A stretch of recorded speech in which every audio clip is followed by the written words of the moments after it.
अच्छा सीजन होता है, फिर वो आमों के सीजन में आते हैं, तीसरा सीजन है कोई नहीं। तो ये सीजनल इनकलाब है और उम्मीद है कि अगर तारुल कादरी साहब को इनकलाब को देखना है तो इनकलाब की हिस्ट्री पढ़ेंगे। इनकलाब क्या है, तो इनकलाब सीजनल नहीं होते, इनकलाब कौमों के साथ होते हैं, कौमों के मसाइल के साथ होते हैं। लेकिन पावर की गेम अगर खेलेंगे आप तो इनकलाब कभी नहीं आते। इनकलाब तो आ गया था, पाकिस्तान बन गया था, अभी हमने पाकिस्तान को बनाना है।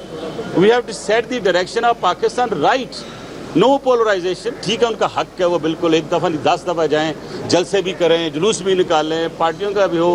बहरहाल मेरे पास में यही इनकलाब लेके आए थे आपको जब हमारी हुकूमत थी, तो हमने भी समझा कि देखा ठीक ठाक है, परखा कि ये इनकलाब सीजनल है, सर्दियों का मौसम है, तो इनको उसी तरीके से थोड़ा माहौल दे के भेजा जाए और जिस माहौल में उनको हमने घर वापस भेजा वो कौम पूरी जानती है। अच्छा मलिक साहब, ये बताएं कि आपने कहा कि मियाँ साहब जो कर रहे हैं उल्टा हो रहा है, आया क्या ये मियाँ साहब और उसके हुकूमत की नाअहली है या कोई और? मुझे ये समझ नहीं आ रही। देखो, हो सकता है वो अपने तौर पे बहुत बेस्ट कर रहे हो, लेकिन कौम जो देख रही है वो जो कुछ भी हो रहा है उसका असर नहीं हो रहा, उल्टा हो रहा है। I mean what you are saying कि उल्टी की जगह मैं ये लफ्ज़ बोलूँगा कि डायरेक्शन ठीक नहीं है।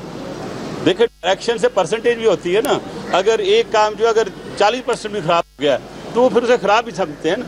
तो मैं ये समझता हूँ कि जो मेरे इशारा मियाँ साहब समझते हैं, मैंने जितने पहले इशारे किए थे, अगर वो पहले वक्त पे जाते, हम कौम की बात कर रहे हैं। सेनेट में खड़े होकर मैंने आज से 6 महीने पहले कहा, 4 महीने कहा, लास्ट में मैंने कहा था मियाँ साहब now wake up, this is time for operation. ये 2 दिन पहले की मेरी बात है। तो मैं ये समझता हूँ कि अपोजिशन जो होती है, जो भी बात करती है वो मुल्क की बेहतरी के लिए करती है, कौम की बेहतरी के लिए करती है। अगर हम कोई सजेशन देते हैं तो इसका मकसद पाकिस्तान की बेहतरी है। मुझे उम्मीद है कि इस बात पे वो सब कुछ सियासी जमातें तारुल कादरी के साथ भी हैं, जमहूरी कुव्वतों के साथ भी हैं और पंजाब के वज़ीर आला से